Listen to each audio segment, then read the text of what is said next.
ఇక్కడ వాక్యం చెప్పడానికి ఈరోజు నాకు అవకాశం వచ్చింది. కానీ నేను ఈరోజు చెప్పబోయేది ఏంటంటే రక్షణ గురించి నేను చెప్తాను.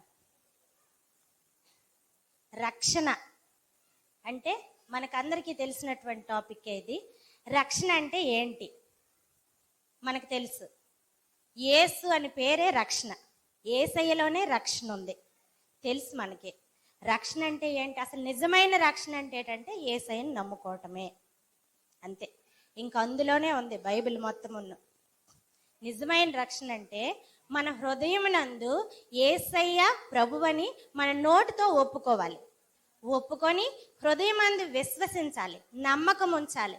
నమ్మకం ఉంచిన తర్వాతే మనకు రక్షణ అనేది కలుగుతుంది. అయితే రక్షణ ఎందుకు పొందుకోవాలి? మనకు రక్షణ అంటే ఏంటో తెలిసింది, యేసయ్యలోనే రక్షణ ఉంది. మన హృదయంలోనే దేవుడిని మనము ఏం చేయాలి?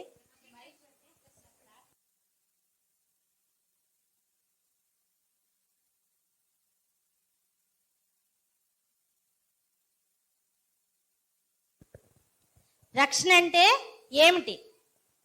నీ హృదయమందు దేవుణ్ణి విశ్వసించడమే రక్షణ. దేవుడు ప్రభువని మన నోటితో ఒప్పుకోవడమే రక్షణ. మన పాత జీవితాన్ని విడిచిపెట్టాలి, పాపములను విడిచిపెట్టాలి, గత జీవితాన్ని విడిచిపెట్టాలి. అప్పుడే మనకు రక్షణ వస్తుంది. రక్షణ అంటే సాధారణంగా ఏమిటి మనకు తెలుసు? బాప్తిస్మం పొందుకోవాలి. మొట్టమొదటిగా బాప్తిస్మం పొందుకుంటేనే రక్షణ కాదు, నిత్యము ఆ రక్షణను మనం కాపాడుకుంటూ ఉండాలి. ఏ విధంగా మనం రక్షణ పొందుకోవాలి మనకు తెలుసు. ప్రార్థన చేయాలి, వాక్యం చదవాలి, నిరంతరం దేవునితో సహవాసం చేయాలి. అయితే వాక్యంలోనికి వెళ్తే మత్తయి 1:21 ప్రకారము, ఒకసారి చదువురా. తన ప్రజలను వారి పాపం నుండి, అది చదువు.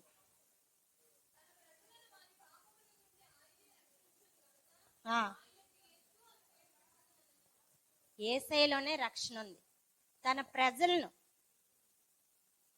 పాపం నుండి విడిపించడానికి యేసయ్య ఈ భూలోకానికి వచ్చి ఉన్నాడు. అక్కడే మొత్తం రక్షణ అంతా ఉంది. అర్థమవుతుందా? రక్షణ అంతా అక్కడే ఉంది. యేసయ్య మన పాపములను విడిపించడానికి, ఈ లోకం నుంచి విడిపించడానికి, లోక సంబంధమైనటువంటి ఎటువంటి చెడు కార్యముల నుంచి కూడా మనల్ని విడిపించడానికి, ముఖ్యంగా యవనస్తులకు విడిపించడానికి ఈ లోకానికి యేసయ్య వచ్చారు. అసలు రక్షణ ఎందుకు పొందుకోవాలి? మనం దేవుణ్ణి ఎందుకు అంగీకరించాలి? రక్షణని ఎందుకు అంగీకరించాలి? దాని గురించి కూడా మనము తెలుసుకుందాం. లోకా సువార్త 1:76 ప్రకారము నేను చదువుకుంటాను. ఆయన సన్నిధిని పరిశుద్ధంగాను నీతిని గాను ఆయన సేవించుటకు అనుగ్రహించుటకు ఈ రక్షణ కలుగు చేసెను. ఆయన సన్నిధిని పరిశుద్ధముగా జీవించాలి అంటే సన్నిధిలోనే కాదు, మనము బయట ఉండేటప్పుడు కూడా పరిశుద్ధముగా నీతిగా ఎంచబడాలి, నీతిగా ఎంచబడాలి. దేవుడు ఎన్నుకోబడినటువంటి మనము మనుషులం, ముఖ్యంగా దేవుడు ఎన్నుకోబడినటువంటి మనుషులం కాబట్టి మనం ఎల్లప్పుడూ కూడా పరిశుద్ధముగా నీతిగా జీవించాలి, ఆయనతో సహవాసం చేయాలి.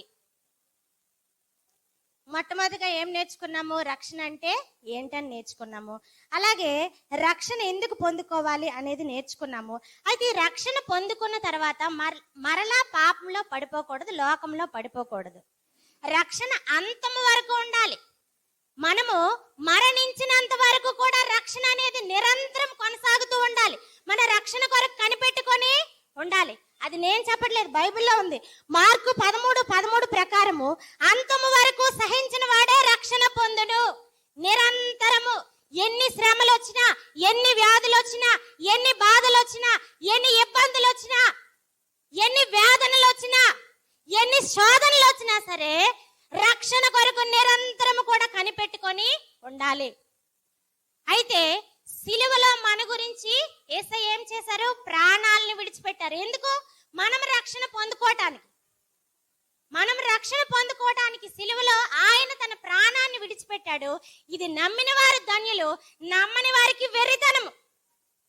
అది కూడా మనకి వాక్యంలో ఉంది. 1 కొరింథీ 1:18 ప్రకారము సిలువను గూర్చిన వార్త నశించుచున్న వారికి వెర్రితనము. నశించని వెదకి రక్షించడానికి మాత్రమే యేసయ్య ఈ లోకానికి వచ్చాడు. ఆ వార్త విన్న వాళ్లకు నమ్మితే ధన్యులము, నమ్మకపోతే మనం పిచ్చివారిగా యేసయ్య మనల్ని దేవుని గ్రంథం అనేది మనకి ఇక్కడ చెప్తుంది. అంటే సిలువను గూర్చిన వార్త నశించుచున్న వారికి వెర్రితనము. అయితే ఈ క్షణం మనం ఆలోచించుకుందాము, లోకంలో వెర్రివాడిగా ఉంటామా, ఆయన రక్షణ పొందుకొని పరిశుద్ధంగా ఉంటామా? మనం ఒక్కసారి ఆలోచించుకుందాము.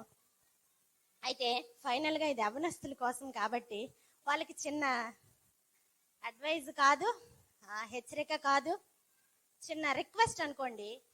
లోకపరంగా యవ్వన జీవితం అనేది పాల పొంగు వంటిది. చిన్న ఎగ్జాంపుల్ మాత్రం మీకు అందరికీ. పాల పొంగు వంటిది. అయితే పాలు అనేది జీవితం అయితే ఆ పాల పొంగు అనేది మీ యొక్క యవ్వనం. అయితే ఇక్కడ ఏమంటే ఆ పొయ్యి కింద మంట ఎక్కువైంది అనుకోండి, పాలు పొంగిపోయి దేనికి పనికిరాకుండా పోతాయి. ఆ మంట అనేది మనము సిమ్లో పెట్టుకున్నట్లుగా అయితే ఆ పాలు నుండి పెరుగు, వెన్న, నెయ్యి ఇలాగంతా కూడా. అయితే ఇక్కడ ఎందుకు ఈ హెచ్చరిక చెప్పామంటే, యవ్వన కాలంలో నీ కోరిక చప్పున సంతుష్టిగా ఉండు, కానీ ఒకరోజు లెక్క అప్పజెప్పవలసి ఉంటుంది.